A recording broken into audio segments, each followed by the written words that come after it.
ಮಂಡ್ಯ ಜಿಲ್ಲೆಯಲ್ಲಿ ಪದೇ ಪದೇ ವೀಸಿನಾಲೆಗೆ ವಾಹನಗಳು ಪಲ್ಟಿಯಾಗಿ ದುರಂತಗಳು ಸಂಭವಿಸ್ತಾ ಇದ್ದಾವೆ. ನಿನ್ನೆ ಮಂಡ್ಯ ತಾಲೂಕಿನ ಯರಳ್ಳಿ ಗ್ರಾಮದ ಬಳಿ ಕಾರು ಪಲ್ಟಿಯಾಗಿತ್ತು. ಅದೃಷ್ಟವಶಾತ್ ಕಾರಿನ ಚಾಲಕ ಪ್ರಾಣಾಪಾಯದಿಂದ ಪಾರಾಗಿದ್ರು. ಅದಕ್ಕೆ ಕಾರಣ ತಡೆಗೋಡೆ ಇಲ್ಲದಂತೆ ಇರುವಂಥದ್ದು. ತಡೆಗೋಡೆ ಇಲ್ಲದಂತೆ ಇರೋದ್ರಿಂದ ಕಾರು ನಾಲೆಗೆ ಪಲ್ಟಿಯಾಗಿತ್ತು. ಇನ್ನು ಆ ಮಾರ್ಗದಲ್ಲಿ ಅಂದರೆ ಯರಳ್ಳಿಯಿಂದ ಚಂದ್ಗಾಲು ಮಾರ್ಗವಾಗಿ ಸಾಕಷ್ಟು ವಾಹನಗಳು ಓಡಾಡುವಂಥದ್ದು. ಅದರಲ್ಲೂ ಕೂಡ ಸ್ಕೂಲ್ ವಾಹನಗಳು ಓಡಾಡ್ತವೆ. ಪ್ರಾಣ ಭಯದಲ್ಲಿ ವಾಹನ ಚಾಲಕರು ವಾಹನವನ್ನು ಓಡಿಸುವಂಥದ್ದು, ಜೊತೆಗೆ ಏನು ಆತಂಕದಲ್ಲೇ ಓಡಾಡಬೇಕಾದಂಥ ಪರಿಸ್ಥಿತಿ ನಿರ್ಮಾಣ ಆಗಿರುವಂಥದ್ದು. ಈ ಬಗ್ಗೆ ಮಾತಾಡೋದಕ್ಕೆ ನಮ್ಮ ಜೊತೆ ಸ್ಕೂಲ್ ವೆಹಿಕಲ್ನ ಚಾಲಕರಿದ್ದಾರೆ, ಅವ್ರನ್ನ ಮಾತಾಡಿಸ್ತೀನಿ. ಸರ್, ಇಲ್ಲೇನಾಗ್ತಾ ಇದೆ, ಜೊತೆಗೆ ತಡೆಗೋಡೆ ಇಲ್ದಂತ ಇರೋದ್ರಿಂದ ಯಾವ ರೀತಿ ನಿಮಗೆ ಆತಂಕ ಶುರುವಾಗಿ ಭಯ ಆಗುತ್ತದೆ? ಈ ರೋಡಲ್ಲಿ ಹೋಗೋಕ್ಕೆ ಆಪೋಸಿಟ್ ಗಾಡಿ ಬಂದರೆ ಹೋಗೋಕ್ಕೆ ತೊಂದರೆ ಆಗುತ್ತದೆ. ಅಡ್ಡು ಗೋಡೆ ಇಲ್ಲ, ಭಾರಿ ಗಾಡಿಗಳು, ಸ್ಕೂಲ್ ಗಾಡಿಗಳು, ನಾನಾ ಥರ ಗಾಡಿಗಳೆಲ್ಲ ಓಡಾಡ್ತವೆ. ಭಯ ಆಗ್ತದೆ ಈಗ ಈ ರೂಟಲ್ಲಿ ಓಡಾಡೋಕ್ಕೆ. ಹೇಳ್ತಾ ಇದ್ದೀವಿ, MLA ಅವ್ರಿಗೆ ಹೇಳಿದ್ದೀವಿ, ಶಾಸಕರಿಗೆ ಹೇಳಿದ್ದೀವಿ, ಶ್ರೀರಂಗಪಟ್ಟಣದವ್ರಿಗೆ ಹೇಳಿದ್ದೀವಿ, ಪಾಂಡಪುರದವ್ರಿಗೆ ಹೇಳಿದ್ದೀವಿ. ಇಷ್ಟು ಜನಕ್ಕೆ ಹೇಳಿದ್ರು ಯಾರೂ ಇದಕ್ಕೆ ಗಮನವನ್ನು ಕೊಡ್ತಾ ಇಲ್ಲ. ಎಲ್ಲ ವೆಹಿಕಲ್ಗಳು, ಸುಮಾರು ವೆಹಿಕಲ್ಗಳು ಓಡಾಡ್ತವೆ. ಇದೇ ಒಂದೇ ಗಾಡಿ ಅಲ್ಲ. ಇವತ್ತು ಬೆಳಿಗ್ಗೆ ಒಂದು ಗಾಡಿ ಆಗಿತ್ತು, ಈಗ 15 ದಿವಸದಲ್ಲಿ ಒಂದು ಗಾಡಿ ಆಗಿತ್ತು. ದಿನ ಈಗ 15 ದಿನಕ್ಕೆ ಒಂದೊಂದು ಗಾಡಿ ಆಗ್ತಾನೇ ಇವೆ. ಪದೇ ಪದೇ ಆಕ್ಸಿಡೆಂಟ್ ಆಗ್ತಾ ಇದೆ. ಅಂದರೆ ವಾಹನಗಳು ನಾಲೆಗೆ ಬೀಳ್ತಾವೆ, ನಾಲೆಗಳಿಗೆ ಬೀಳ್ತಾ ಇದ್ದಾವೆ. ಆಮೇಲೆ ಕೂಟ್ರಲ್ಲಿ ಬಿದ್ದು ಮೊನ್ನೆ ಈಗ ಒಂದು ವಾರ ಏಟಾಗಿತ್ತು. ಇಬ್ಬರು ಈಜಿಂದ ಬಚಾವಾಗಿದ್ದಾರೆ, ಬೈಕಲ್ಲಿ ಎತ್ತಿದ್ದಾರೆ ನೀರು ಕಮ್ಮಿ ಮಾಡಿ. ಈ ಥರ ಎಲ್ಲ ಕಾರ್ಯಕ್ರಮ ನಡೀತಾನೆ ಐತೆ. ಈ ರೂಟು ಅಡ್ಡಗೋಡೆ ಇಲ್ಲ, ವೆಹಿಕಲ್ಗಳು ಸಿಕ್ಕಾಬಟ್ಟೆ ಓಡಾಡ್ತಾನೆ. ಅಧಿಕಾರಿಗಳ ಗಮನಕ್ಕೆ ತಂದಿದ್ದೀರಲ್ವಾ? ಅಧಿಕಾರಿಗಳು ಗಮನ ಕೊಟ್ಟಿದ್ದಾರೆ, ಅರ್ಜಿ ಕೊಟ್ಟಿದ್ದಾರೆ, ಅಳತೆ ಮಾಡ್ತಾರೆ. ಯಾವಾಗಲೂ ಬಂದು ಮಾಡೇ ಇಲ್ಲ. ಈಗ 1 ತಿಂಗಳಾಯ್ತು ಅಳತೆ ಮಾಡ್ಕೊಂಡು ಹೋದ್ರು, ಯಾರು ಸರ್ವೆ ಬಂದು ಮಾಡೇ ಇಲ್ಲ. ಇನ್ನು ರೈತರು ಒಬ್ಬರಿದ್ದಾರೆ, ಅವ್ರನ್ನ ಮಾತಾಡಿಸ್ತೀನಿ. ಸರ್, ಹೇಳಿ ಸರ್. ಚಂದಗಲ್ಲಿಂದ ಕಡೆಯಿಂದ ಇಲ್ಲಿ ಗಂಟ ದರ್ಶನ್ ಪುಟ್ಟಣ್ಣೆ ಮಾಡಬೇಕು. ಅಲ್ಲಿ ಅವ್ರ ಕ್ಷೇತ್ರಕ್ಕೆ ಸೇರ್ಕೊಳ್ಳುತ್ತೆ, ಮೇಲ್ಕೋಟೆಗೆ. ಇಲ್ಲಿ ಗಂಟ ಮೇಲ್ಕೋಟೆ ಕ್ಷೇತ್ರಕ್ಕೆ ಇಲ್ಲಿಂದ ಬಾಬುಗೆ ಸೇರ್ತದೆ, ಅಂದರೆ ಶ್ರೀರಂಗಪಟ್ಟಣ ಕ್ಷೇತ್ರಕ್ಕೆ ಸೇರುತ್ತೆ. ಇಬ್ಬರು ಸೇರಿ ಏನೂ ಮಾಡೋಕ್ಕಾಯ್ತಾ ಇಲ್ಲ. ಮೊದಲು ಇದ್ದವರು ರವೀಂದ್ರ ಇದ್ದ, ಆಗೆಲ್ಲ ಹೇಳಾಯ್ತು. ರವೀಂದ್ರನ್ ಕೂಡ ಮಾಡೋಕ್ಕಾಗಿಲ್ಲ. ಈಗ ಇವ್ರ್ಯಾರು ಮಾಡ್ಕೊಡ್ತಾರೆ ಅಂದರೆ ರೋಡ್ ರೆಡಿ ಮಾಡೋಕ್ಕೆ ಕೊಡ್ತಾ ಇಲ್ಲ, ಒಂದು ಅಡ್ಗೋಡೆ ಹಾಕ್ಕೊಡ್ತಾ ಇಲ್ಲ. ಅಡ್ಗೋಡೆ ಹಾಕ್ಕೊಡ್ದಿಂದ ಜನ ಅವಾಯ್ಡ್ ಮಾಡೋಕ್ಕಾಗದಾಗ ಏನು ಮಾಡ್ತಾರೆ, ಕಾವಲಿಗೆ ಹೋಯ್ತವೆ ಗಾಡಿಗಳು. ಎಷ್ಟು ಸಾರ್ ಡಿಪೆಂಡ್ಸ್ ಇದೆ ಇಲ್ಲಿ. 3 ಅಡಿ ಐತೆ, 3 ಅಡಿನೂ ಕಮ್ಮಿನೇ. ಇಲ್ಲಿಂದ ಬಂದಾಗ ಅಲ್ಲಿ ಗುಂಡಿ ತಪ್ಸಕ್ಕೆ ಹೋದಾಗ ಎಲ್ಲಿಗೆ ಹೋಯ್ತದೆ ಗಾಡಿ? ಮಕ್ಕಳು ಬರ್ತಾವೆ, ಸ್ಕೂಲ್ ಮಕ್ಕಳು ವ್ಯಾನ್ಗಳೇ ಬೇಜಾನ್ ತಿರ್ಗಾಡ್ತವೆ.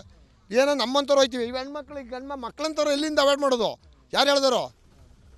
ಆಗ ಏನಾಗೋಯ್ತು ಅಂದರೆ ಹೊಂಟೋದ್ರ ಸತ್ತೋದ್ರ ಅವರು ಅಂದ್ಬಿಟ್ಟಾಗ ಆಗಲೇ MLAಗಳು ಎಲ್ಲ ಬರೋದು. MLAಗಳು ಪರಿಹಾರ ಕೊಡ್ತೀವಿ ಅಂತ ಹೊಂಟೋಗೋದು, ಕೊಟ್ಬಿಟ್ಟು ಹೋಗೋದು. ಅತ್ತಾಗೆ ಅವ್ರು ಸತ್ತ ಮೇಲೆ ಅದಕ್ಕೆ ಏನು ಮಾಡೋಕ್ಕೆ ದುಡ್ಡು ತಗೊಂಡು. ಇದಿಷ್ಟು ಸ್ಥಳೀಯರ ಮಾತಾಗಿರುವಂಥದ್ದು. ಅಂದರೆ ವಾಹನ ಸವಾರರು ಕೈಯಲ್ಲಿ ಜೀವ ಹಿಡಿದುಕೊಂಡು ಓಡಾಡುವಂಥ ಪರಿಸ್ಥಿತಿ ನಿರ್ಮಾಣ ಆಗಿದೆ. ಅಧಿಕಾರಿಗಳು ಹಾಗೂ ಜನಪ್ರತಿನಿಧಿಗಳ ಗಮನಕ್ಕೆ ತಂದರೂ ಕೂಡ ಯಾವುದೇ ರೀತಿಯ ಪ್ರಯೋಜನ ಆಗುತ್ತಾ ಇಲ್ಲ. ಜೊತೆಗೆ ಜನಪ್ರತಿನಿಧಿಗಳು ಚುನಾವಣೆ ಟೈಮಲ್ಲಿ ಬಂದು ಒಂದಷ್ಟು ಹಣವನ್ನು ಜನರಿಗೆ ಹಂಚಿ ಗೆದ್ದೊಂಟೋಗ್ಬಿಡ್ತಾರೆ. ಆದರೆ ಈ ಕಡೆ ಮತ್ತೆ ತಿರುಗಿ ನೋಡ್ತಾ ಇಲ್ಲ ಅನ್ನೋ ಒಂದು ಆಕ್ರೋಶದ ನುಡಿಗಳನ್ನು ನುಡಿತಾ ಇರುವಂಥದ್ದು. ಇನ್ನಾದರೂ ಅಧಿಕಾರಿಗಳು ಹಾಗೂ ಸಂಬಂಧಪಟ್ಟ ಜನಪ್ರತಿನಿಧಿಗಳು ಎಚ್ಚೆತ್ಕೊಳ್ಬೇಕು. ಜಿಲ್ಲಾಡಳಿತ ಕೂಡ ಒಂದಷ್ಟು ಎಚ್ಚೆತ್ಕೊಳ್ಳುವ ಮೂಲಕ ಇಲ್ಲಿ ತಡೆಗೋಡೆಯನ್ನು ನಿರ್ಮಿಸುವ ಮೂಲಕ ಮುಂದಾಗುವಂತ ದುರಂತಗಳನ್ನು ತಡೆಯಬೇಕಾಗಿದೆ. ಕ್ಯಾಮ್ರಾಮನ್ ವಿನೋದ್ ಜೊತೆ ಆನಂದ್, ರಿಪಬ್ಲಿಕ್ ಕನ್ನಡ, ಮಂಡ್ಯ. ಮಂಡ್ಯ ಜಿಲ್ಲೆಯಲ್ಲಿ ಪದೇ ಪದೇ ವೀಸಿನಾಲೆಗೆ ವಾಹನಗಳು ಪಲ್ಟಿಯಾಗಿ ದುರಂತಗಳು ಸಂಭವಿಸ್ತಾ ಇದ್ದಾವೆ. ನಿನ್ನೆ ಮಂಡ್ಯ ತಾಲೂಕಿನ ಯರಳ್ಳಿ ಗ್ರಾಮದ ಬಳಿ ಕಾರು ಪಲ್ಟಿಯಾಗಿತ್ತು. ಅದೃಷ್ಟವಶಾತ್ ಕಾರಿನ ಚಾಲಕ ಪ್ರಾಣಾಪಾಯದಿಂದ ಪಾರಾಗಿದ್ರು. ಅದಕ್ಕೆ ಕಾರಣ ತಡೆಗೋಡೆ ಇಲ್ಲದಂತೆ ಇರುವಂಥದ್ದು. ತಡೆಗೋಡೆ ಇಲ್ಲದಂತೆ ಇರೋದ್ರಿಂದ ಕಾರು ನಾಲೆಗೆ ಪಲ್ಟಿಯಾಗಿತ್ತು. ಇನ್ನು ಆ ಮಾರ್ಗದಲ್ಲಿ ಅಂದರೆ ಯರಳ್ಳಿಯಿಂದ ಚಂದ್ಗಾಲು ಮಾರ್ಗವಾಗಿ ಸಾಕಷ್ಟು ವಾಹನಗಳು ಓಡಾಡುವಂಥದ್ದು. ಅದರಲ್ಲೂ ಕೂಡ ಸ್ಕೂಲ್ ವಾಹನಗಳು ಓಡಾಡ್ತವೆ. ಪ್ರಾಣ ಭಯದಲ್ಲಿ ವಾಹನ ಚಾಲಕರು ವಾಹನವನ್ನು ಓಡಿಸುವಂಥದ್ದು, ಜೊತೆಗೆ ಏನು ಆತಂಕದಲ್ಲೇ ಓಡಾಡಬೇಕಾದಂಥ ಪರಿಸ್ಥಿತಿ ನಿರ್ಮಾಣ ಆಗಿರುವಂಥದ್ದು. ಈ ಬಗ್ಗೆ ಮಾತಾಡೋದಕ್ಕೆ ನಮ್ಮ ಜೊತೆ ಸ್ಕೂಲ್ ವೆಹಿಕಲ್ನ ಚಾಲಕರಿದ್ದಾರೆ, ಅವ್ರನ್ನ ಮಾತಾಡಿಸ್ತೀನಿ. ಸರ್, ಇಲ್ಲೇನಾಗ್ತಾ ಇದೆ, ಜೊತೆಗೆ ತಡೆಗೋಡೆ ಇಲ್ದಂತ ಇರೋದ್ರಿಂದ ಯಾವ ರೀತಿ ನಿಮಗೆ ಆತಂಕ ಶುರುವಾಗಿ ಭಯ ಆಗುತ್ತದೆ? ಈ ರೋಡಲ್ಲಿ ಹೋಗೋಕ್ಕೆ ಆಪೋಸಿಟ್ ಗಾಡಿ ಬಂದರೆ ಹೋಗೋಕ್ಕೆ ತೊಂದರೆ ಆಗುತ್ತದೆ. ಅಡ್ಡು ಗೋಡೆ ಇಲ್ಲ, ಭಾರಿ ಗಾಡಿಗಳು, ಸ್ಕೂಲ್ ಗಾಡಿಗಳು, ನಾನಾ ಥರ ಗಾಡಿಗಳೆಲ್ಲ ಓಡಾಡ್ತವೆ. ಭಯ ಆಗ್ತದೆ ಈಗ ಈ ರೂಟಲ್ಲಿ ಓಡಾಡೋಕ್ಕೆ. ಹೇಳ್ತಾ ಇದ್ದೀವಿ, MLA ಅವ್ರಿಗೆ ಹೇಳಿದ್ದೀವಿ, ಶಾಸಕರಿಗೆ ಹೇಳಿದ್ದೀವಿ, ಶ್ರೀರಂಗಪಟ್ಟಣದವ್ರಿಗೆ ಹೇಳಿದ್ದೀವಿ, ಪಾಂಡಪುರದವ್ರಿಗೆ ಹೇಳಿದ್ದೀವಿ. ಇಷ್ಟು ಜನಕ್ಕೆ ಹೇಳಿದ್ರು ಯಾರೂ ಇದಕ್ಕೆ ಗಮನವನ್ನು ಕೊಡ್ತಾ ಇಲ್ಲ. ಎಲ್ಲ ವೆಹಿಕಲ್ಗಳು, ಸುಮಾರು ವೆಹಿಕಲ್ಗಳು ಓಡಾಡ್ತವೆ. ಇದೇ ಒಂದೇ ಗಾಡಿ ಅಲ್ಲ. ಇವತ್ತು ಬೆಳಿಗ್ಗೆ ಒಂದು ಗಾಡಿ ಆಗಿತ್ತು, ಈಗ 15 ದಿವಸದಲ್ಲಿ ಒಂದು ಗಾಡಿ ಆಗಿತ್ತು. ದಿನ ಈಗ 15 ದಿನಕ್ಕೆ ಒಂದೊಂದು ಗಾಡಿ ಆಗ್ತಾನೇ ಇವೆ. ಪದೇ ಪದೇ ಆಕ್ಸಿಡೆಂಟ್ ಆಗ್ತಾ ಇದೆ. ಅಂದರೆ ವಾಹನಗಳು ನಾಲೆಗೆ ಬೀಳ್ತಾವೆ, ನಾಲೆಗಳಿಗೆ ಬೀಳ್ತಾ ಇದ್ದಾವೆ. ಆಮೇಲೆ ಕೂಟ್ರಲ್ಲಿ ಬಿದ್ದು ಮೊನ್ನೆ ಈಗ ಒಂದು ವಾರ ಏಟಾಗಿತ್ತು.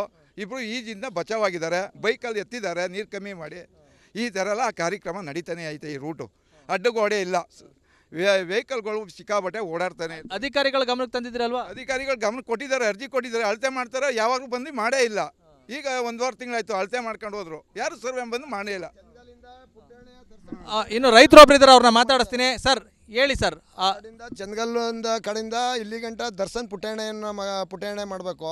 ಅಲ್ಲಿ ಅವ್ರ ಕ್ಷೇತ್ರಕ್ಕೆ ಸೇರ್ಕೊಳ್ಳುತ್ತೆ ಮೇಲ್ಕೋಟೆಗೆ. ಇಲ್ಲಿ ಗಂಟ ಮೇಲ್ಕೋಟೆ ಕ್ಷೇತ್ರಕ್ಕೆ ಇಲ್ಲಿಂದ ಬಾಬುಗೆ ಸೇರ್ತದೆ, ಅಂದ್ರೆ ಶ್ರೀರಂಗಪಟ್ಟಣ ಕ್ಷೇತ್ರಕ್ಕೆ ಸೇರುತ್ತೆ. ಇಬ್ರು ಸೇರಿ ಏನು ಮಾಡೋಕ್ಕಾಯ್ತಾ ಇಲ್ಲ. ಮೊದಲು ಇದ್ದವರು ರವೀಂದ್ರ ಇದ್ದ, ಆಗೆಲ್ಲ ಹೇಳಾಯ್ತು, ರವೀಂದ್ರನ್ ಕೂಡ ಮಾಡೋಕ್ಕಾಗಿಲ್ಲ. ಈಗ ಇವ್ರು ಮಾಡ್ಕೊಡ್ತಾರೆ ಅಂದರೆ ರೋಡ್ ರೆಡಿ ಮಾಡೋಕ್ಕೆ ಕೊಡ್ತಾ ಇಲ್ಲ, ಒಂದು ಅಡ್ಗೋಡೆ ಹಾಕೊಡ್ತಾ ಇಲ್ಲ. ಅಡ್ಗೋಡೆ ಹಾಕೊಡ್ದಿಂದ ಜನ ಅವಾಯ್ಡ್ ಮಾಡೋಕ್ಕಾಗದಾಗ ಏನು ಮಾಡ್ತಾರೆ, ಕಾವಲಿಗೆ ಹೋಯ್ತವೆ ಗಾಡಿಗಳು. ಎಷ್ಟು ಸಾರಿ ಡಿಪೆಂಡ್ಸ್ ಇದೆ ಇಲ್ಲಿ. 3 ಅಡಿ ಐತೆ, 3 ಅಡಿನೂ ಕಮ್ಮಿನೇ. ಇಲ್ಲಿಂದ ಬಂದಾಗ ಅಲ್ಲಿ ಗುಂಡಿ ತಪ್ಸಕ್ಕೆ ಹೋದಾಗ ಎಲ್ಲಿಗೆ ಹೋಯ್ತದೆ ಗಾಡಿ? ಮಕ್ಕಳು ಬರ್ತಾವೆ, ಸ್ಕೂಲ್ ಮಕ್ಕಳು ವ್ಯಾನ್ಗಳೇ ಬೇಜಾನ್ ತಿರ್ಗಾಡ್ತವೆ. ಏನೋ ನಮ್ಮಂಥವ್ರು ಹೋಯ್ತೀವಿ, ಇವು ಹೆಣ್ಮಕ್ಳಿಗೆ ಮಕ್ಕಳಂಥವ್ರು ಎಲ್ಲಿಂದ ಅವಾಯ್ಡ್ ಮಾಡೋದು? ಯಾರು ಹೇಳಿದ್ರು? ಆಗ ಏನಾಗೋಯ್ತು ಅಂದರೆ ಹೊಂಟೋದ್ರ ಸತ್ತೋದ್ರ ಅವರು ಅಂದ್ಬಿಟ್ಟಾಗ ಆಗಲೇ MLAಗಳು ಎಲ್ಲ ಬರೋದು. MLAಗಳು ಪರಿಹಾರ ಕೊಡ್ತೀವಿ ಅಂತ ಹೊಂಟೋಗೋದು, ಕೊಟ್ಬಿಟ್ಟು ಹೋಗೋದು. ಅತ್ತಾಗೆ ಅವ್ರು ಸತ್ತ ಮೇಲೆ ಅದಕ್ಕೆ ಏನು ಮಾಡೋಕ್ಕೆ ದುಡ್ಡು ತಗೊಂಡು. ಇದಿಷ್ಟು ಸ್ಥಳೀಯರ ಮಾತಾಗಿರುವಂಥದ್ದು. ಅಂದರೆ ವಾಹನ ಸವಾರರು ಕೈಯಲ್ಲಿ ಜೀವ ಹಿಡಿದುಕೊಂಡು ಓಡಾಡುವಂಥ ಪರಿಸ್ಥಿತಿ ನಿರ್ಮಾಣ ಆಗಿದೆ. ಅಧಿಕಾರಿಗಳು ಹಾಗೂ ಜನಪ್ರತಿನಿಧಿಗಳ ಗಮನಕ್ಕೆ ತಂದರೂ ಕೂಡ ಯಾವುದೇ ರೀತಿಯ ಪ್ರಯೋಜನ ಆಗುತ್ತಾ ಇಲ್ಲ. ಜೊತೆಗೆ ಜನಪ್ರತಿನಿಧಿಗಳು ಚುನಾವಣೆ ಟೈಮಲ್ಲಿ ಬಂದು ಒಂದಷ್ಟು ಹಣವನ್ನು ಜನರಿಗೆ ಹಂಚಿ ಗೆದ್ದೊಂಟೋಗ್ಬಿಡ್ತಾರೆ. ಆದರೆ ಈ ಕಡೆ ಮತ್ತೆ ತಿರುಗಿ ನೋಡ್ತಾ ಇಲ್ಲ ಅನ್ನೋ ಒಂದು ಆಕ್ರೋಶದ ನುಡಿಗಳನ್ನು ನುಡಿತಾ ಇರುವಂಥದ್ದು. ಇನ್ನಾದರೂ ಅಧಿಕಾರಿಗಳು ಹಾಗೂ ಸಂಬಂಧಪಟ್ಟ ಜನಪ್ರತಿನಿಧಿಗಳು ಎಚ್ಚೆತ್ಕೊಳ್ಬೇಕು. ಜಿಲ್ಲಾಡಳಿತ ಕೂಡ ಒಂದಷ್ಟು ಎಚ್ಚೆತ್ಕೊಳ್ಳುವ ಮೂಲಕ ಇಲ್ಲಿ ತಡೆಗೋಡೆಯನ್ನು ನಿರ್ಮಿಸುವ ಮೂಲಕ ಮುಂದಾಗುವಂತ ದುರಂತಗಳನ್ನು ತಡೆಯಬೇಕಾಗಿದೆ. ಕ್ಯಾಮ್ರಾಮನ್ ವಿನೋದ್ ಜೊತೆ ಆನಂದ್, ರಿಪಬ್ಲಿಕ್ ಕನ್ನಡ, ಮಂಡ್ಯ ಜಿಲ್ಲೆಯಲ್ಲಿ ಪದೇ ಪದೇ ವೀಸಿನಾಲೆಗೆ ವಾಹನಗಳು ಪಲ್ಟಿಯಾಗಿ ದುರಂತಗಳು ಸಂಭವಿಸ್ತಾ ಇದ್ದಾವೆ. ನಿನ್ನೆ ಮಂಡ್ಯ ತಾಲೂಕಿನ ಯರಳ್ಳಿ ಗ್ರಾಮದ ಬಳಿ ಕಾರು ಪಲ್ಟಿಯಾಗಿತ್ತು. ಅದೃಷ್ಟವಶಾತ್ ಕಾರಿನ ಚಾಲಕ ಪ್ರಾಣಾಪಾಯದಿಂದ ಪಾರಾಗಿದ್ರು. ಅದಕ್ಕೆ ಕಾರಣ ತಡೆಗೋಡೆ ಇಲ್ಲದಂತೆ ಇರುವಂಥದ್ದು. ತಡೆಗೋಡೆ ಇಲ್ಲದಂತೆ ಇರೋದ್ರಿಂದ ಕಾರು ನಾಲೆಗೆ ಪಲ್ಟಿಯಾಗಿತ್ತು. ಇನ್ನು ಆ ಮಾರ್ಗದಲ್ಲಿ ಅಂದರೆ ಯರಳ್ಳಿಯಿಂದ ಚಂದಗಾಲು ಮಾರ್ಗವಾಗಿ ಸಾಕಷ್ಟು ವಾಹನಗಳು ಓಡಾಡುವಂಥದ್ದು. ಅದರಲ್ಲೂ ಕೂಡ ಸ್ಕೂಲ್ ವಾಹನಗಳು ಓಡಾಡ್ತವೆ. ಪ್ರಾಣ ಭಯದಲ್ಲಿ ವಾಹನ ಚಾಲಕರು ವಾಹನವನ್ನು ಓಡಿಸುವಂಥದ್ದು, ಜೊತೆಗೆ ಏನು ಆತಂಕದಲ್ಲೇ ಓಡಾಡಬೇಕಾದಂಥ ಪರಿಸ್ಥಿತಿ ನಿರ್ಮಾಣ ಆಗಿರುವಂಥದ್ದು. ಈ ಬಗ್ಗೆ ಮಾತಾಡೋದಕ್ಕೆ ನಮ್ಮ ಜೊತೆ ಸ್ಕೂಲ್ ವೆಹಿಕಲ್ನ ಚಾಲಕರಿದ್ದಾರೆ, ಅವ್ರನ್ನ ಮಾತಾಡಿಸ್ತೀನಿ. ಸರ್, ಇಲ್ಲೇನಾಗ್ತಾ ಇದೆ? ಜೊತೆಗೆ ತಡೆಗೋಡೆ ಇಲ್ದಂತೆ ಇರೋದ್ರಿಂದ ಯಾವ ರೀತಿ ನಿಮಗೆ ಆತಂಕ ಶುರುವಾಗಿ? ಭಯ ಆಗುತ್ತದೆ. ಈ ರೋಡಲ್ಲಿ ಹೋಗೋಕ್ಕೆ ಆಪೋಸಿಟ್ ಗಾಡಿ ಬಂದರೆ ಹೋಗೋಕ್ಕೆ ತೊಂದರೆ ಆಗುತ್ತದೆ. ಅಡ್ಡು ಗೋಡೆ ಇಲ್ಲ, ಭಾರಿ ಗಾಡಿಗಳು, ಸ್ಕೂಲ್ ಗಾಡಿಗಳು, ನಾನಾ ಥರ ಗಾಡಿಗಳೆಲ್ಲ ಓಡಾಡ್ತವೆ. ಭಯ ಆಗ್ತದೆ ಈಗ ಈ ರೂಟಲ್ಲಿ ಓಡಾಡೋಕ್ಕೆ. ಹೇಳ್ತಾ ಇದ್ದೀವಿ, MLA ಅವ್ರಿಗೆ ಹೇಳಿದ್ದೀವಿ, ಶಾಸಕರಿಗೆ ಹೇಳಿದ್ದೀವಿ, ಶ್ರೀರಂಗಪಟ್ಟಣದವ್ರಿಗೆ ಹೇಳಿದ್ದೀವಿ, ಪಾಂಡಪುರದವ್ರಿಗೆ ಹೇಳಿದ್ದೀವಿ. ಇಷ್ಟು ಜನಕ್ಕೆ ಹೇಳಿದ್ರು ಯಾರೂ ಇದಕ್ಕೆ ಗಮನವನ್ನು ಕೊಡ್ತಾ ಇಲ್ಲ. ಎಲ್ಲ ವೆಹಿಕಲ್ಗಳು, ಸುಮಾರು ವೆಹಿಕಲ್ಗಳು ಓಡಾಡ್ತವೆ. ಇದೇ ಒಂದೇ ಗಾಡಿ ಅಲ್ಲ. ಇವತ್ತು ಬೆಳಿಗ್ಗೆ ಒಂದು ಗಾಡಿ ಆಗಿತ್ತು, ಈಗ 15 ದಿವಸದಲ್ಲಿ ಒಂದು ಗಾಡಿ ಆಗಿತ್ತು. ದಿನ ಈಗ 15 ದಿನಕ್ಕೆ ಒಂದೊಂದು ಗಾಡಿ ಆಗ್ತಾನೇ ಇವೆ. ಪದೇ ಆಕ್ಸಿಡೆಂಟ್ ಆಗ್ತಾ ಇದೆ. ಅಂದರೆ ವಾಹನಗಳು ನಾಲೆಗೆ ಬೀಳ್ತಾವೆ, ನಾಲೆಗಳಿಗೆ ಬೀಳ್ತಾ ಇದ್ದಾವೆ. ಆಮೇಲೆ ಕೂಟ್ರಲ್ಲಿ ಬಿದ್ದು ಮೊನ್ನೆ ಈಗ 1 ವಾರ ಏಟಾಗಿತ್ತು. ಇಬ್ಬರು ಈಜಿಂದ ಬಚಾವಾಗಿದ್ದಾರೆ, ಬೈಕಲ್ಲಿ ಎತ್ತಿದ್ದಾರೆ ನೀರು ಕಮ್ಮಿ ಮಾಡಿ. ಈ ಥರ ಎಲ್ಲ ಕಾರ್ಯಕ್ರಮ ನಡೀತಾನೆ ಐತೆ. ಈ ರೂಟು ಅಡ್ಡಗೋಡೆ ಇಲ್ಲ, ವೆಹಿಕಲ್ಗಳು ಸಿಕ್ಕಾಬಟ್ಟೆ ಓಡಾಡ್ತಾನೆ. ಅಧಿಕಾರಿಗಳ ಗಮನಕ್ಕೆ ತಂದಿದ್ದೀರಲ್ವಾ? ಅಧಿಕಾರಿಗಳು ಗಮನ ಕೊಟ್ಟಿದ್ದಾರೆ, ಅರ್ಜಿ ಕೊಟ್ಟಿದ್ದಾರೆ, ಅಳತೆ ಮಾಡ್ತಾರೆ, ಯಾವಾಗಲೂ ಬಂದು ಮಾಡೇ ಇಲ್ಲ. ಈಗ 1 ತಿಂಗಳಾಯ್ತು ಅಳತೆ ಮಾಡ್ಕೊಂಡು ಹೋದ್ರು, ಯಾರು ಸರ್ವೆ ಬಂದು ಮಾಡೇ ಇಲ್ಲ. ಇನ್ನು ರೈತರು ಒಬ್ರು ಇದ್ದಾರೆ, ಅವ್ರನ್ನ ಮಾತಾಡಿಸ್ತೀನಿ. ಸರ್ ಹೇಳಿ ಸರ್.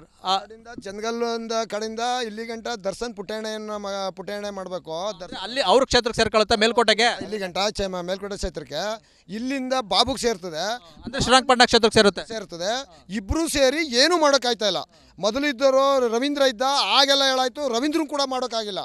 ಈಗ ಇವ್ರು ಮಾಡ್ಕೊಡ್ತಾರೆ ಅಂದರೆ ರೋಡ್ ರೆಡಿ ಮಾಡೋಕ್ಕೆ ಕೊಡ್ತಾ ಇಲ್ಲ, ಒಂದು ಅಡ್ಗೋಡೆ ಹಾಕೊಡ್ತಾ ಇಲ್ಲ. ಅಡ್ಗೋಡೆ ಹಾಕೊಡ್ದಿಂದ ಜನ ಅವಾಯ್ಡ್ ಮಾಡೋಕ್ಕಾಗದಾಗ ಏನು ಮಾಡ್ತಾರೆ, ಕಾವಲಿಗೆ ಹೋಯ್ತವೆ ಗಾಡಿಗಳು. ಎಷ್ಟು ಸಾರಿ ಡಿಪೆಂಡ್ಸ್ ಇದೆ ಇಲ್ಲಿ. 3 ಅಡಿ ಐತೆ, 3 ಅಡಿನೂ ಕಮ್ಮಿನೇ. ಇಲ್ಲಿಂದ ಬಂದಾಗ ಅಲ್ಲಿ ಗುಂಡಿ ತಪ್ಸಕ್ಕೆ ಹೋದಾಗ ಎಲ್ಲಿಗೆ ಹೋಯ್ತದೆ ಗಾಡಿ? ಮಕ್ಕಳು ಬರ್ತಾವೆ, ಸ್ಕೂಲ್ ಮಕ್ಕಳು ವ್ಯಾನ್ಗಳೇ ಬೇಜಾನ್ ತಿರ್ಗಾಡ್ತವೆ. ಏನೋ ನಮ್ಮಂಥವ್ರು ಹೋಯ್ತೀವಿ, ಇವು ಹೆಣ್ಮಕ್ಳಿಗೆ ಮಕ್ಕಳಂಥವ್ರು ಎಲ್ಲಿಂದ ಅವಾಯ್ಡ್ ಮಾಡೋದು? ಯಾರು ಹೇಳಿದ್ರು? ಆಗ ಏನಾಗೋಯ್ತು ಅಂದರೆ ಹೊಂಟೋದ್ರ ಸತ್ತೋದ್ರ ಅವರು ಅಂದ್ಬಿಟ್ಟಾಗ ಆಗಲೇ MLAಗಳು ಎಲ್ಲ ಬರೋದು. MLAಗಳು ಪರಿಹಾರ ಕೊಡ್ತೀವಿ ಅಂತ ಹೊಂಟೋಗೋದು, ಕೊಟ್ಬಿಟ್ಟು ಹೋಗೋದು. ಅತ್ತಾಗೆ ಅವ್ರು ಸತ್ತ ಮೇಲೆ ಅದಕ್ಕೆ ಏನು ಮಾಡೋಕ್ಕೆ ದುಡ್ಡು ತಗೊಂಡು.